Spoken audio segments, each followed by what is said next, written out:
president na ito. Sagutin mo yan. Nako. Sagutin mo yan. Magpa-drug test ka. Kasi who is going to stop the free fall of our country? In other words, Inday can handle that. That's politics. But now let's talk about the burning issues of the day. Saan ninyo dinadala ang pera ng Pilipino? At magpa-drug test ka. Naku, etong si Larry Gadon, bumibira ho mga kababayan. Alam mo, Secretary Larry Gadon, yung iyong pwesto bilang Poverty Alleviation Secretary, yun ang atupagin mo. Kahit wala ka naman talagang trabaho, kasi yung pwesto na yan, ang dami na hong ahensya ng pamahalaan na tumutugon sa kahirapan ng ating mga kababayan. Ang talagang trabaho mo dyan sa Malacanang, maging attack dog ng mag-asawang bangag. Yun lang naman ho yun. Mentally incapacitated daw itong si Vice President Sara Duterte. Mamaya ka sa akin, Gadon. Pero bago ho lahat ng yan, gusto ko ho munang pasalamatan yung mga kasama nating talagang napakatindi kong sumuporta dyan sa comment section. Dito kay Ma'am Gina Ray. Ma'am Gina Ray, salamat ho sa 6 pounds ha. Maraming salamat. Mega love shoutout. Suki ho natin yan sa comment section. No? Maraming salamat. At dito kay Annie Joe, maraming salamat ho.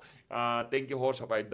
Mega love shoutout. No? Again, di ho natin pinapakita yan para ma-pressure yung iba natin mga kasama na magpakulay dyan sa baba. Hindi ho. Okay na ho, isang like at isang subscribe. 3 segundo para mag-subscribe ho kayo. 1, 2, 3. Ayun, di ba? Napakabilis lang ho mag-subscribe. Kung di pa ho kayo nakasubscribe ha, wala man hong 3 segundo, isang pindot lang yan. Again, maraming salamat ho dito kay Mama ni Joe at saka dito kay Mama Gina Ray. Maraming salamat ho. Mega love shoutout sa inyo. Mag-ingat po kayo. Lalong-lalo yung mga OFW, yung kababayan natin na talagang napakatindi kong sumuporta sa mga ginagawa nating reaction video. Ayun na nga.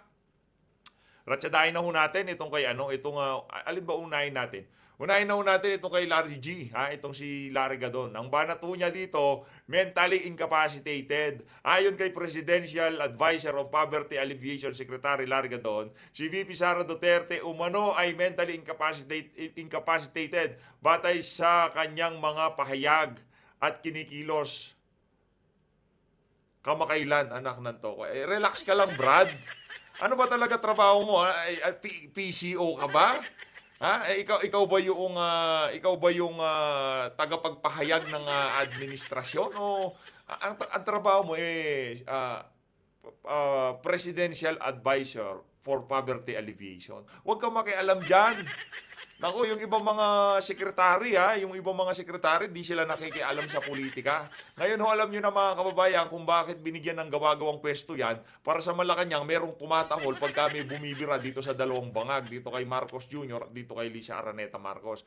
Relax ka lang, Larry Gadon, ikaw kasi wala ka ng political career. Nakita ng ating mga kababayan kung gaano ka kaogad. Real to ka, nakita ng ating mga kababayan kung gaano ka kawalang kwenta. Nung kasing una, nung presidente si Tatay Digong, sigaw-sigaw sa daan yan eh. Sinisigawan niya yung mga dilawan, di ba? Tinatawag niya mga ob-ob. Ngayon yung mga dilawan na sinisigawan niya, kasama ho niya ngayon sa Malacanang, di ba? Ang sakit noon.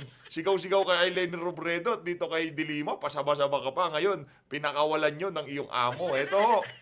Paano mo i-assist yung presidente? Lahat ng sinasabi mo ay taliwas kay president.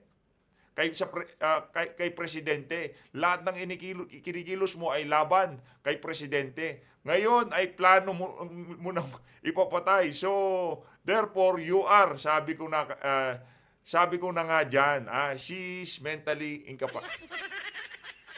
Tigil-tigilan mo yan, Brad, ha? Baka, sa bagay, no, base sa pagmumukha mo, baka bangag ka na rin, eh. Kasi pagka hindi ka nakijamming sa pulburon nila, mawawala ka sa circle nila. Nakita nyo ho ginawa kay Ma'am Cathy Binag, di ba? Dahil di siya nagpupulburon. Anong ginawa nila? In-outcast nila yung ali. Hindi ka kasama, di ka nagpupulburon. Royal request, di ka kasama sa amin. Ganun mo gagawin ng mga bangag na yan. Kaya malamang, itong si Larry Gadon, malakas magpulburon. Isang singot lang, baka 10 balot ng pulburon, maubos yan. Relax! Ito, rekta na ho tayo dito sa AFP. Nako, ito, matindi ho ito. AFP distance itself from Duterte Marcos spot. Anong distance?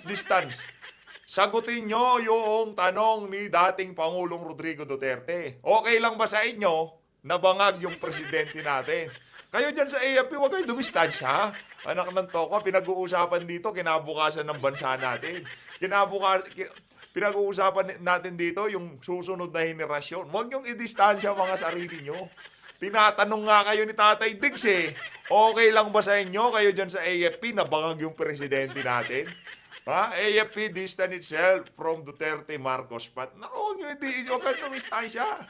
Kayo ang magiging hurado sa bangayan ng dalawang pamilya na to. Nung umupo si Marcos, puro kapalpakan. Nung panahon ni Tatay Digong, progreso. Napakagaganda ng mga gamit nyo dyan sa AFP. Tinaas pa niya, sweldo nyo. Sige, tingnan natin. Huwag kayong dumistansya. Nagtatanong lang naman ho kami. Okay lang ba sa inyo para matapos na usapan? Okay lang ba sa inyo na adik ang presidente natin? Adik sa pulburon? Oh, yun lang naman eh. Pagka sinabi nyo, okay lang sa AFP, di wala nang problema. Ano pa gagawin natin? Ganun talaga eh. Yung si Chief of Staff nyo parang hindi niya tinanggihan ang pulburon. Eto mga kababayan. Eto naman si JPE, Chief Presidential Legal Counsel Juan Ponce Enrile on Vice President Sara Duterte outburst. I think the less we talk about that, the better. Let us cool it down. For the sake of the country. Anong for the sake the country? Anong high na high yung amo mo? Anong cool it down? Kausapin mo yung amo mo. Sabihin mo, pababain niya yung tama ng pulburon niya. Ha? Kasi mahirap po yan pag nasobrahan kayo sa pulburon. Diba? Tataas yung ano nyo dyan, yung sugar level nyo. Matamis yan eh. Diba? Mahirap na. Sabihin mo sa amo mo, pababain niya yung sugar level niya, yung tama niya sa pulburon, ha? Huwag yung cool it down. Yaan ang dapat nating pag-usapan. Ikaw din, JPE, tanungin kita. Okay lang ba na Addictus Benedictus ang presidente natin? Sumagot ka dyan sa comment section. Alam ko, magaling ka sa social media. Alam mo lahat yan, Brad. Ayun na nga mga kababayan. Tapos na ho tayo sa ating mga sa mga post na nakita natin, ibang klase talaga. Rekta na ho tayo. Siyempre, dito kay Doc Lorraine Badoy at dito kay Sir E.B. Hugalbot, interview ho nila sa SMNI. Panoorin ho natin to. Matindi din ho naging talakayan dito. Game.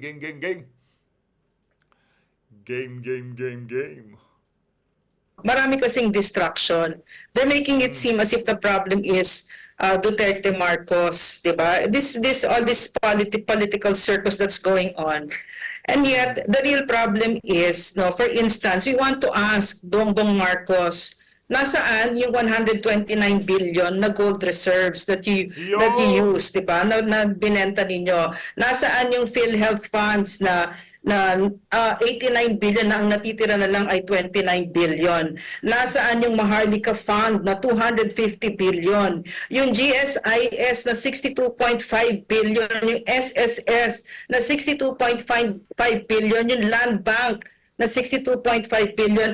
And recently lang, no, I found out, although this happened quite a while already, yung PDIC, Philippine Deposit Insurance Corporation, 117 billion kinuha at inilipat sa Department of Finance. Pera natin yon. Hindi yon. Wala pa hong 3 segundo, nandyan lang ho. Subscribe button. 1, 2, 3. Di ba napakabilis lang? I-click nyo na ho mga Hindi yun pera ng gobyerno. Lahat yun yung nasa bangko natin na pera, kinuha at dinagay sa Department of Finance. Bakit? Sa mga kababayan nating nasa KSA, Kingdom of Saudi Arabia, mega love shoutout. Palakpakan ho natin yung mga kababayan nating Pera natin yun. Diba? So, yun ang mga pasagutin natin sa kanila. Wag na yung mga politiko sila eh. Tayo, hindi man tayo politiko. The vast majority of Filipinos are just really, we just want the prices to go down. We want you to serve us and we want you to stop stealing from us. Tumigil na kayo. So yun yung mga issues dito. I just want to echo what the President said. Si Inday, kaya niya yan. Kayang-kaya ni Inday kasi for one thing, she is on high ground. Ito puro invento lang naman yan eh. Wala naman silang maibabato. 125 million confidential funds na na it's undergoing the COA process, di ba? Pero magkano yung confidential funds ng President, Intel funds, etc. At saka major issues itong sagutin ninyo. Yun yung sinasabi natin dito, 'di ba? Correct. Huwag tayong magpapadistract kasi those are important issues, lalong-lalo na yung drug addiction ng president na ito. Sagutin mo 'yan. Nako. Sagutin mo 'yan. Magpa-drug test ka kasi kami Pilipino, we deserve better. We don't want to have a president who's a drug addict. 'Di ba? So that's it. That's what I want to say. No?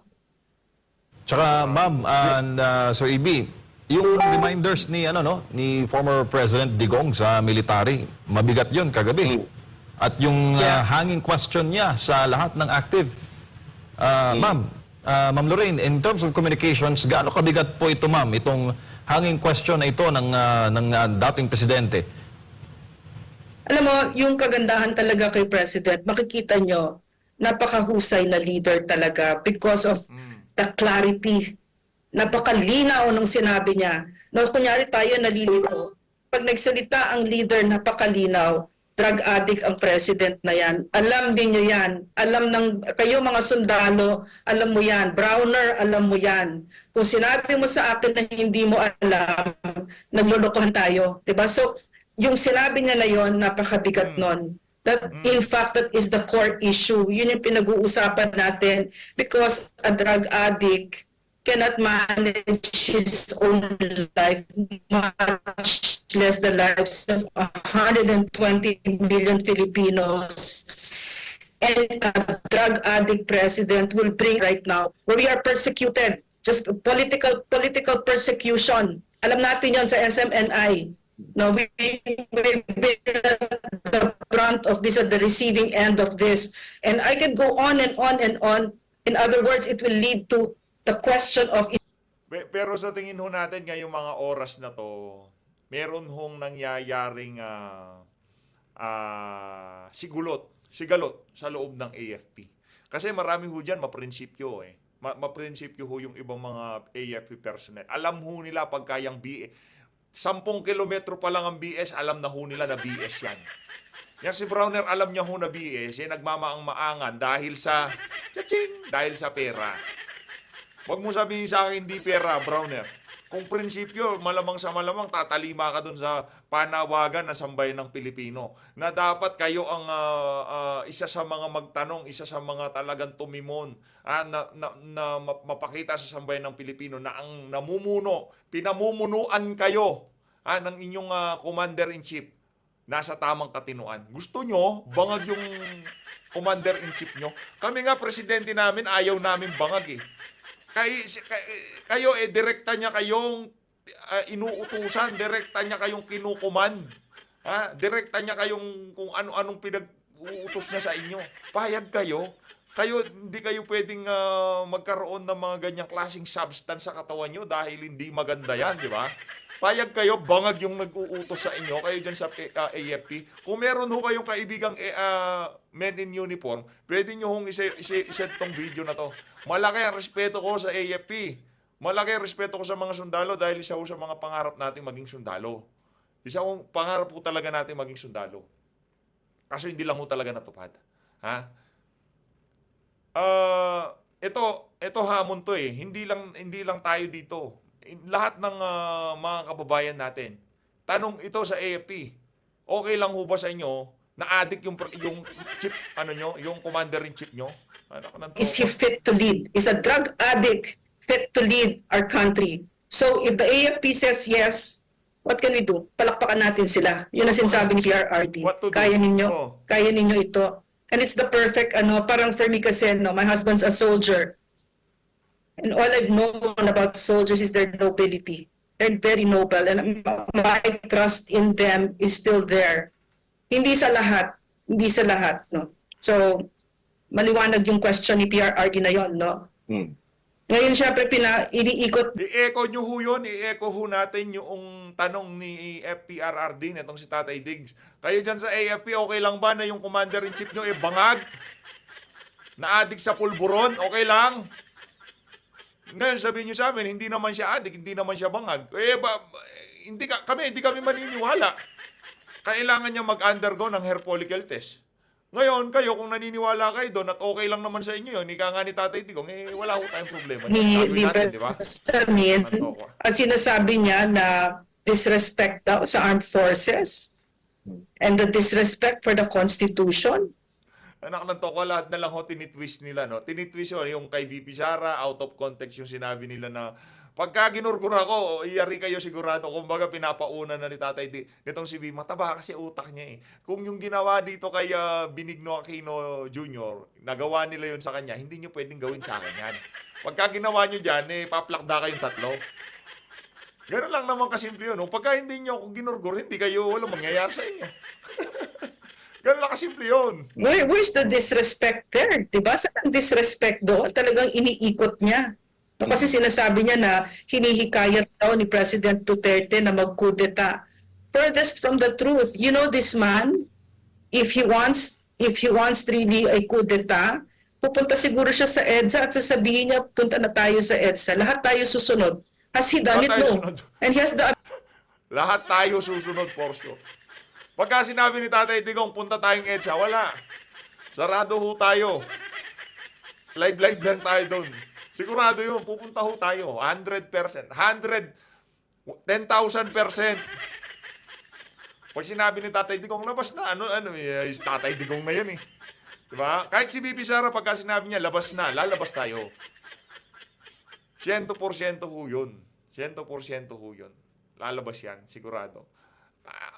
Nako, anong bomba-bomba ng tubig? Di pwede yun. Pagka lumabas sa sambayan ng Pilipino, pagka ang masa nasa karsada na at pinilit at gumamit ng dahas ang AFP-PNP, nako, mali na ho yun.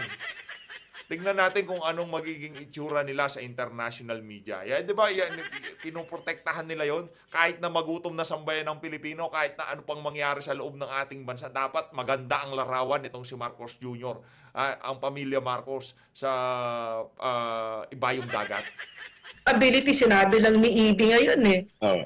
In a matter of that 1-hour press con, almost 11 million viewers, no? And imagine, no? Phenomenal. He's a rock star. This president is a rock star. But there's one thing talaga that these people don't understand, yung mga nakaupo.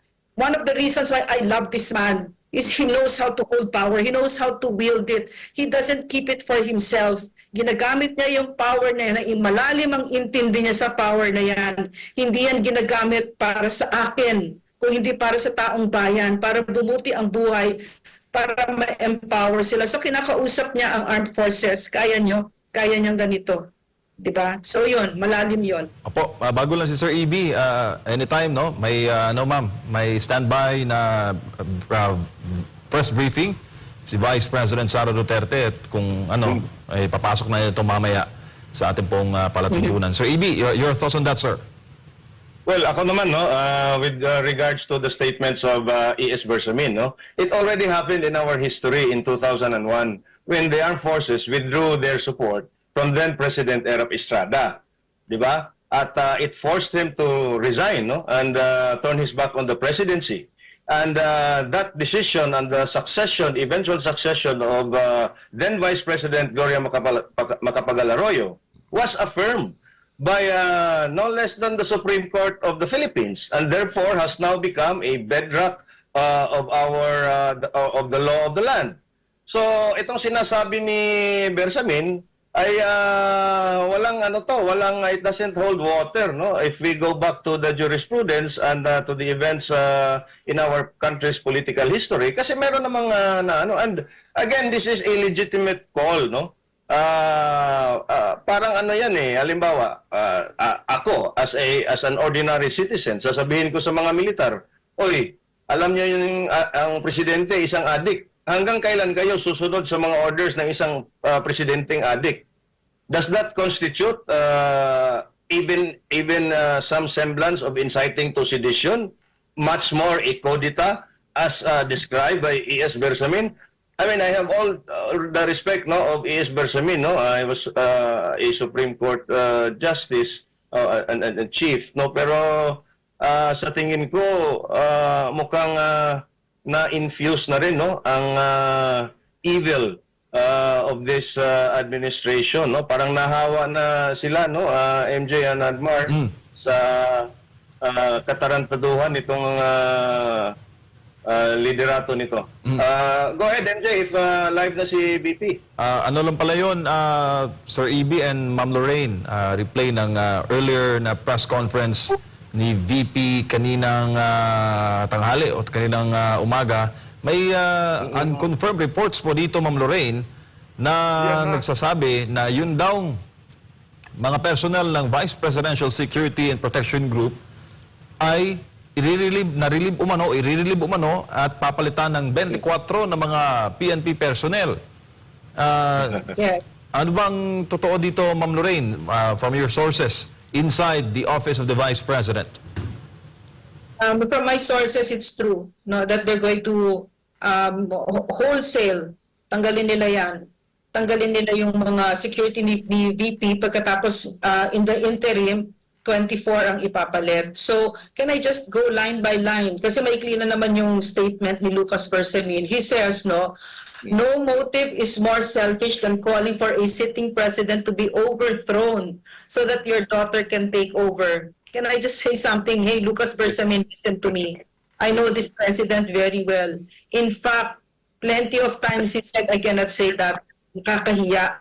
Because it's my daughter that's going to benefit. I will never say anything like that. I will never join anything like that. This is a president with so much delicadeza. Can you say the same thing about the president that you're serving now, who hasn't even taken a drug test and who goes to an event, araw ng kagitingan, with a white powdery substance on his nose?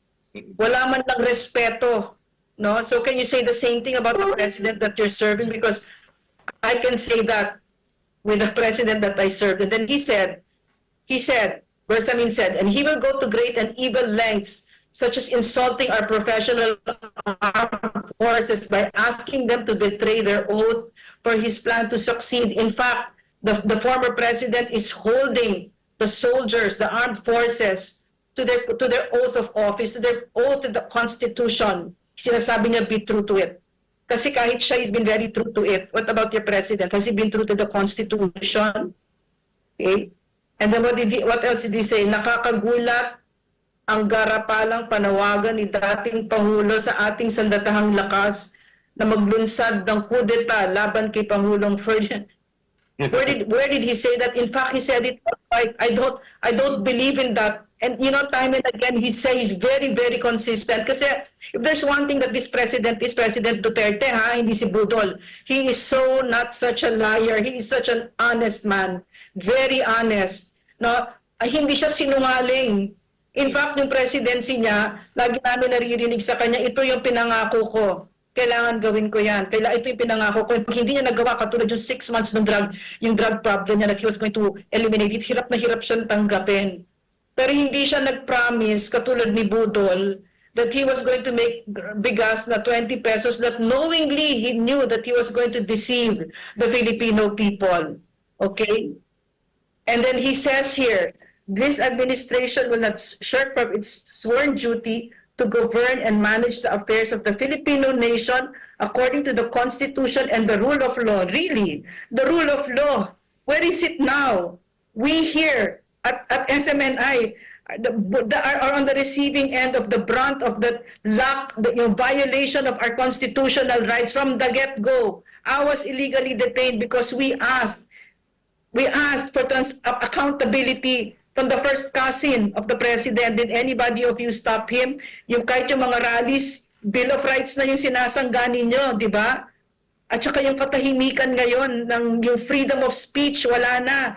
Press freedom, wala na. Pinuha na ni Martin Romualdez. The cornerstones of democracy, winasak ng Marcos administration. So you have no moral ascendancy to be claiming that you are upholding the Constitution, Mr. Bersamin. I could go on and on, but that is not my point. Bago lang si Sir EB, Ma'am Lorraine, no? Kinonfirm po sa isang report ng Mindanao Times, sinabi nila dito na yung mga personnel ng VPSG na nakatoka kay VP Sara may be relieved of duty. Ayon sa kanilang source, ayon sa isang opisyal, who added that they are still waiting orders from higher command.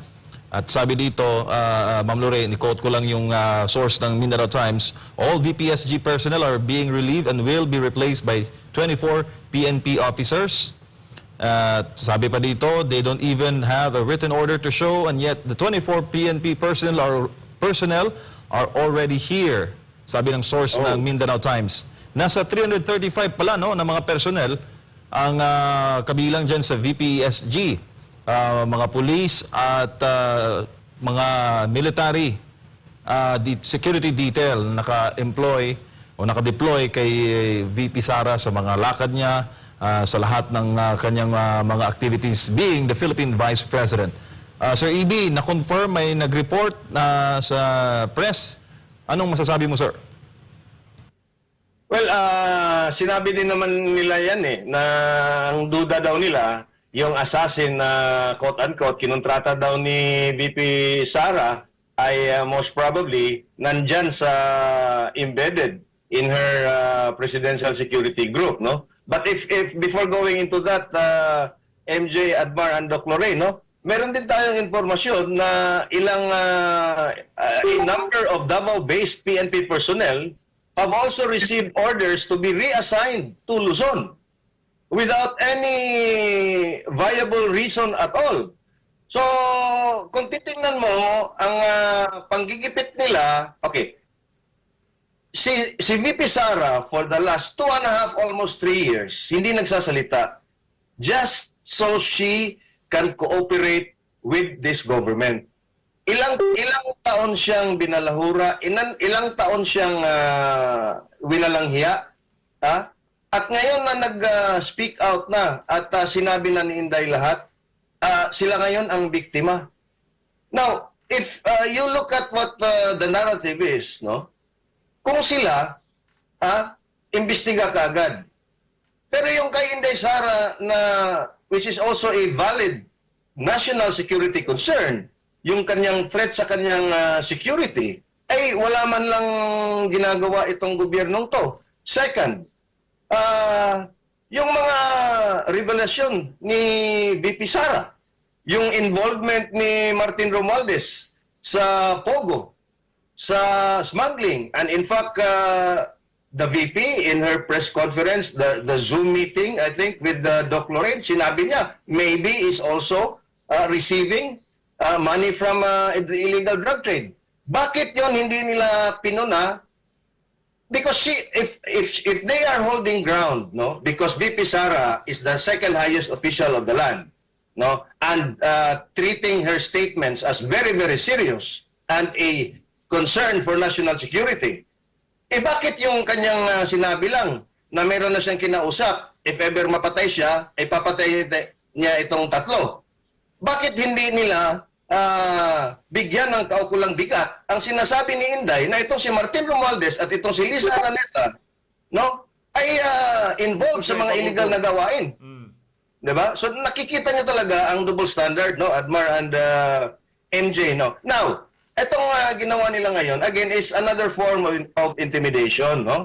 Just like what they are doing at the Blue Ribbon Committee and the Quadcom Committee investigation, no? This is just pure intimidation, pure political harassment, no?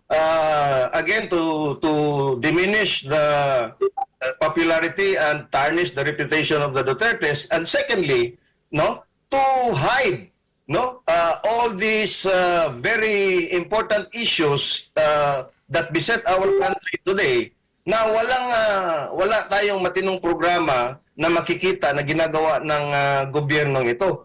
We are now back at 59 pesos to $1. We've had 6 major storms over the last month or so.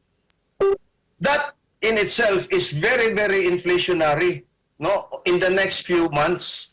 Kasi ang naapektuhan dyan are the food-producing areas, no, the farmlands of this country, no. So again, this is all just political adventurism, no?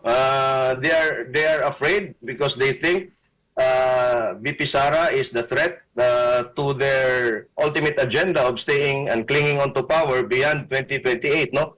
the question on security of VP Inday, that remains to be seen, and I hope the friends of Inday, especially Senator Bato de la Rosa, would be concerned enough, no, to look into this, no, and really investigate, no, as to what really is going on with in terms of the VP security.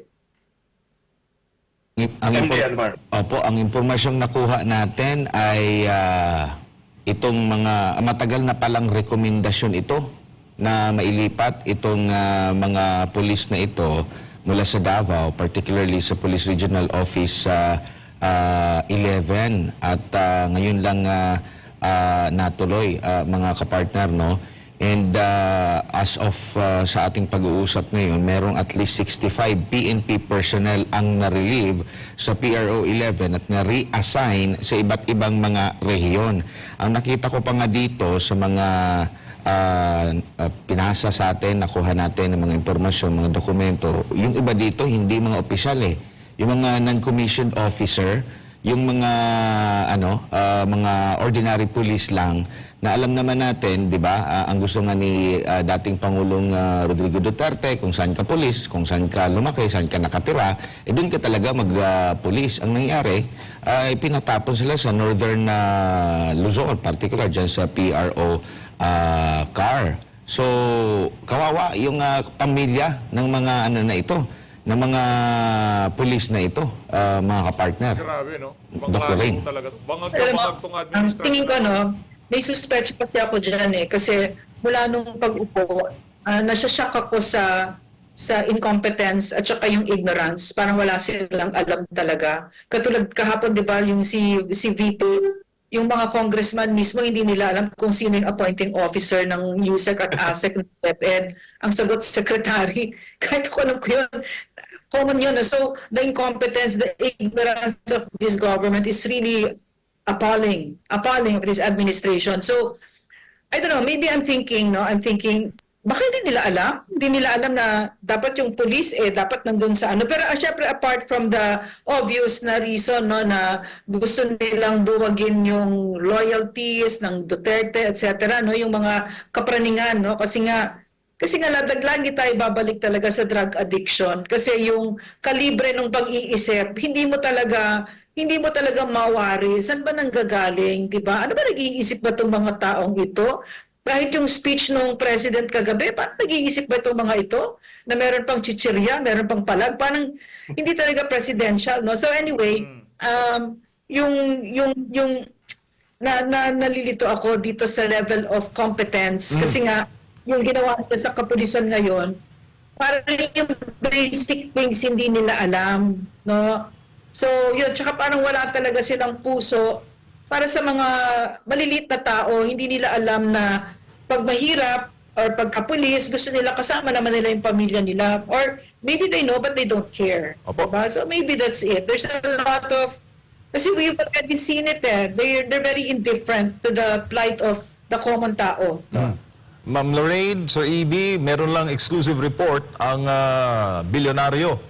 At sabi dito, si AFP Chief of Staff General Bronner is reportedly, siya na raw yung take over sa pamamahala sa Vice Presidential Security and Protection Group.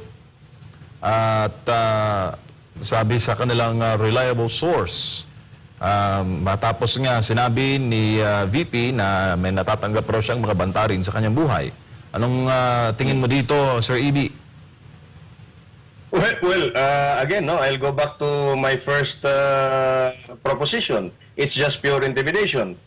It's pure demonstration that they are in control, so to speak, Again, itong mga pinagagawa nila, nakikita ng taong bayan ito, at napapansin ito, hindi lang dito sa bansa, kundi sa milyon-milyon ng mga OFW ngayon na nasa ibang panig ng mundo, pero ang punot dulo niyan, sa tingin ko lang, ay gusto talaga nila na i-control, yung movement ni VP Sara, yung kanyang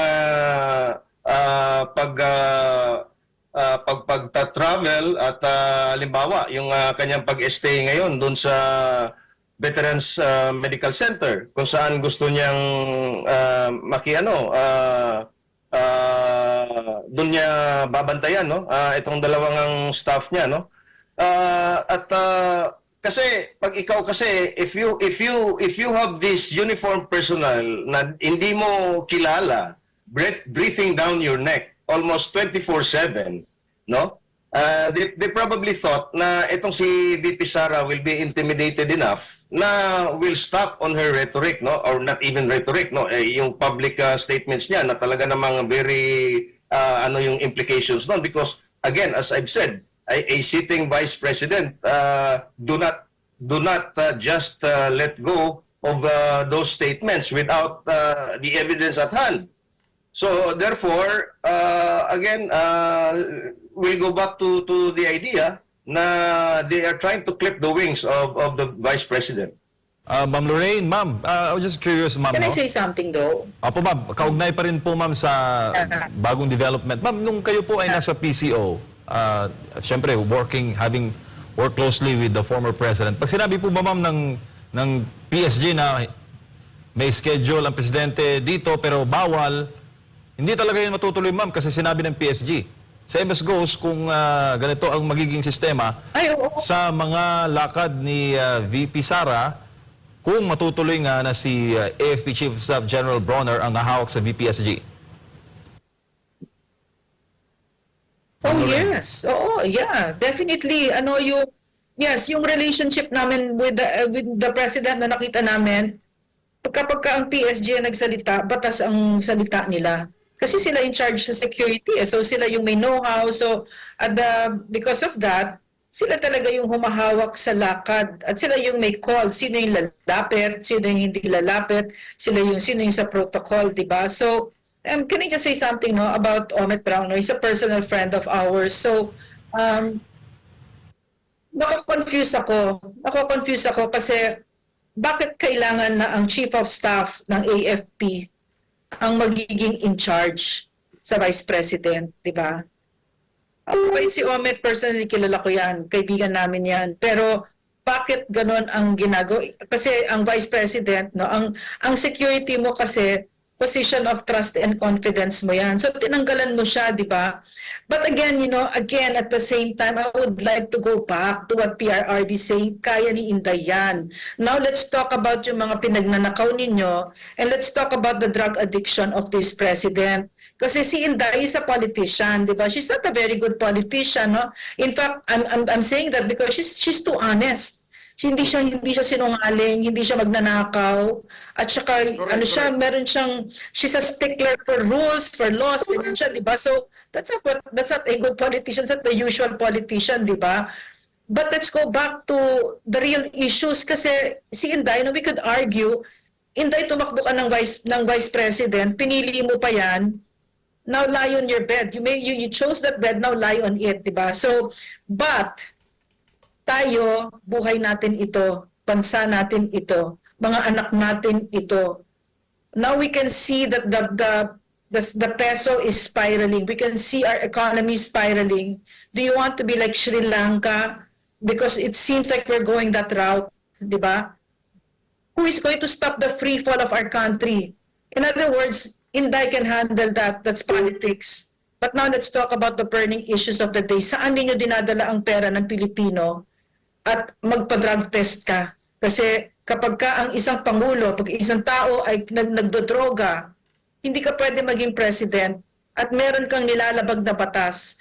Yung sabi si Lucas Bersamin tungkol sa Constitution, hahanap tayo dyan ng passage sa Constitution na meron kang nilalabag kapag ka ang pangulo ay gumagamit ng bawal na mga substances na droga. So yan ang burning issues of the day, itong PSG. Syempre yung security ng Vice President, mahalaga yan. At saka obviously, meron silang designs, meron silang plano. Makita-kita mo naman, di ba? Kitang-kita naman natin from the start na hayok sa kapangyarihan. At yan ang trademark ng Marcos, Romualdez, nakaw, at saka pangpapatagal nila sa kanilang pwesto. Pero sige, pag-usapan din natin yung droga na yan at saka yung ating ekonomiya. Those are the burning issues of the day. We'll talk about all of these other things, but let's not lose track, let's not be distracted, kasi mahalaga yon. Bansa na natin and the destiny of our country, yun ang pinag-uusapan natin dito. Opo. Agree, no? If I may? Sige po, go ahead po. Admar? Yeah, I agree with Dr. Loreno. This has gone beyond VP Sara. This has gone beyond the issue of confidential funds, no? And again, it still boils down to the economy. If you remember, ang proposed budget ngayon, which has been approved na sa Senado on third and final reading, is something like 6.35 trillion. Ang ating revenues, target revenues, is only 4.6 trillion. By next year, we will be deficit spending. Meaning, yung 1.6 trillion ay uutangin natin pangtapal doon sa kailangan na 6.35. Kasi yung income natin from our revenues is only 4.6 something. Uutangin natin yan. Second, ang big ticket infrastructure projects for the 2 years in a row in 2024 and in 2025, zero funded. Walang counterpart funding. And because of that, ang dami nating binabayaran ng mga penalties doon sa mga outside lenders, doon sa mga consultants, doon sa mga kung ano-ano pang related expenditures na nakatenga.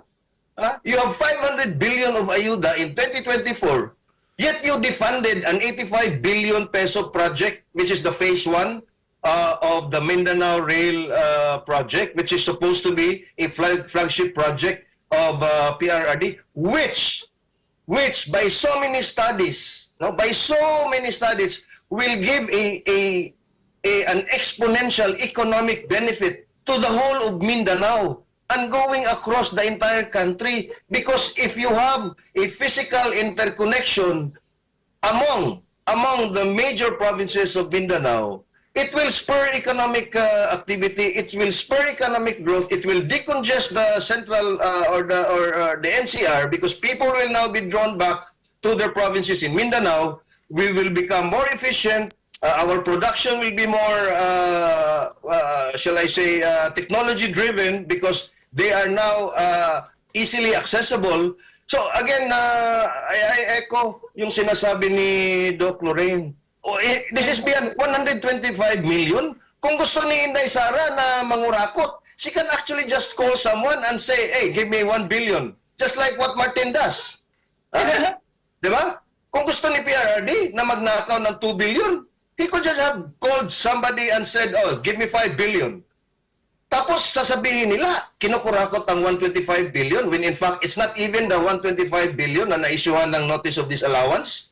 I think it was something like 70 billion or 70 million lang, and it's still being addressed sa COA. No, they all have the proper remedies to address it. It's not even the entire 125 million, and it was disallowed only because there are some documents that need to be submitted, and there are some guidelines on the audit process that needs to be refined.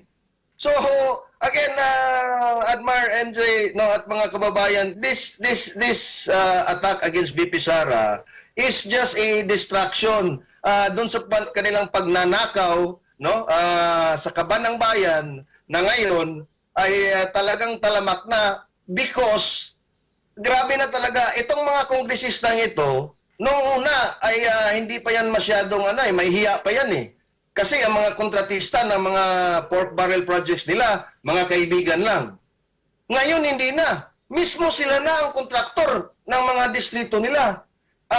You have the likes of Rose Gutierrez na may sariling kumpanya na kontraktor ng DPWH. You have the likes of Zaldico. And so many more. No, I've known of a few congressmen here in Cebu province na merong sariling mga kumpanya na nagkukontrata diyan sa DPWH. So again, this is about corruption, and the blatant and corruption with wala na, no, wala nang kahiya-hiya. So kaya pilit nilang tinatabunan nitong issue kay VP Sara. Sorry for Ayun na nga mga kababayan, dito na una tatapusin ang ating reaction video. Maraming salamat Sir EB at dito kay Ma'am Lorimbado at lalong-lalo na sa SMNI. Mag-ingat po kayo lahat. Mahal natin ng Pilipinas.